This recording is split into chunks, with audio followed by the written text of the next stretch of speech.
Assalamualaikum warahmatullahi wabarakatuh. Salam sehat. Halo, saya Lutfi Afifah, mahasiswa Universitas Harapan Bangsa, program studi S1 Keperawatan 7A. Bagaimana kabarnya teman-teman? Tetap jaga kesehatan dengan mematuhi protokol kesehatan agar pandemi ini segera berakhir dan kegiatan dapat berjalan normal kembali. Hanya bersua melalui suara, semoga tidak melunturkan semangat kita semua untuk terus belajar. Kali ini, saya akan sedikit memberikan pendidikan kesehatan mengenai pencegahan sekunder pada kasus pasien kritis, yang dalam hal ini, saya mengambil kasus pasien dengan gagal ginjal kronik atau lebih dikenal dengan GGK. Sedikit mengulas materi, gagal ginjal kronik adalah suatu sindrom klinis yang disebabkan oleh penurunan fungsi ginjal yang bersifat menahun atau kronis dan berlangsung progresif, berkembang secara terus-menerus jika tidak dilakukan pengobatan. Gagal ginjal kronik juga merupakan keadaan kerusakan ginjal yang dapat berakhir fatal pada uremia atau kelebihan urea dan sampah nitrogen lain di dalam darah. Pada tingkat ini, fungsi ginjal berkurang hingga 25% dari normal dan telah menimbulkan berbagai gangguan.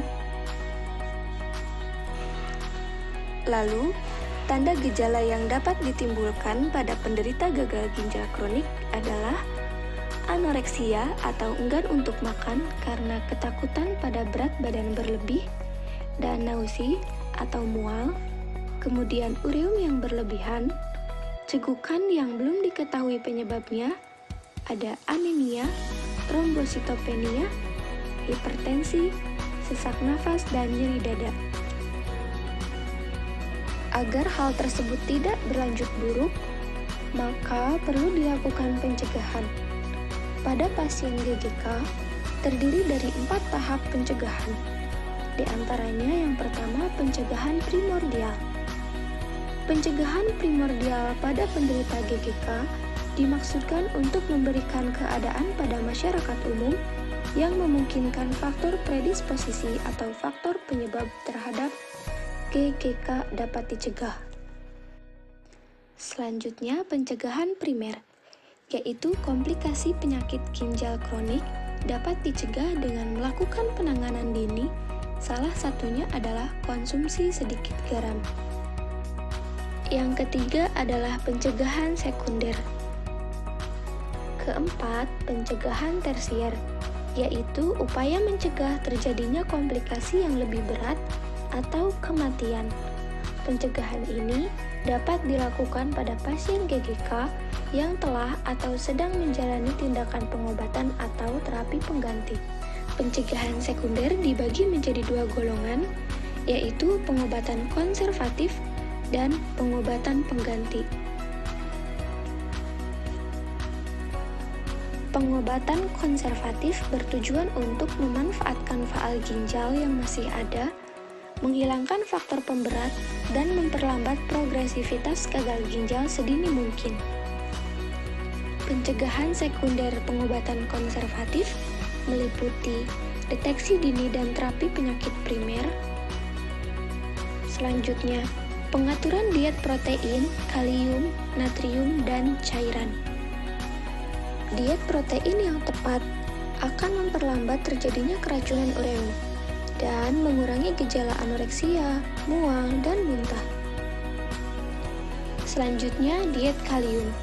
Pembatasan kalium untuk mencegah terjadinya hiperkalemia. Hindari konsumsi makanan atau obat tinggi kalium seperti ekspektoran atau biasa terdapat pada obat batuk, kemudian sup, kurma, pisang, dan sari buah murni. Selanjutnya, diet natrium. Dengan mengurangi kadar garam dalam konsumsi makanan sehari-hari, dapat mencegah natrium berlebih. Selanjutnya, cairan. Asupan cairan yang diminum penderita GGK harus diawasi dengan seksama. Asupan yang terlalu banyak mengakibatkan beban sirkulasi berlebihan dan edema. Sedangkan cairan yang terlalu sedikit mengakibatkan dehidrasi, hipotensi, dan gangguan fungsi ginjal. Selanjutnya, pengobatan komplikasi. Yang pertama, hipertensi dapat dikendalikan dengan tindakan non-farmakologi, yaitu diet rendah garam, menurunkan berat badan, dan berolahraga. Bila dengan non-farmakologi tidak berhasil, dapat diberi tindakan farmakologi. Yang kedua, hiperkalemia dapat diobati dengan pemberian glukosa dan insulin yang akan memasukkan ion K+ ke dalam sel.